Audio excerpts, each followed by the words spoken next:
Commissioner and Secretary to the Governor of Meghalaya and Chief Electoral Officer B.D.R. Tiwari today inaugurated a 3-day workshop for Akashvani and D.D. Kisan at the ICR Research Complex for NEH region in Umia. The workshop is aimed at building capacity and assessing the impact of Akashvani and D.D. Kisan's effort in disseminating agriculture-related news and information to farmers in the region.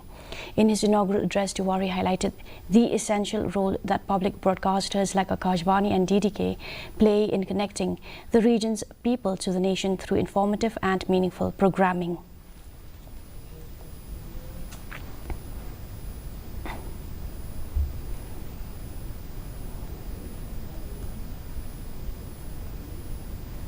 So the biggest challenge from lab to land, from scientist to the farmer, should reach in proper way.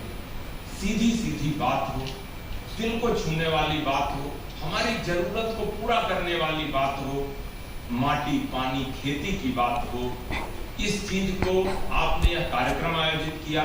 It is really very valuable. So I started. I couldn't prevent myself because जो दिल की आवाज है, दिमाग की आवाज पे कई बार बहुत भारी पड़ती है. In a bid to enhance the safety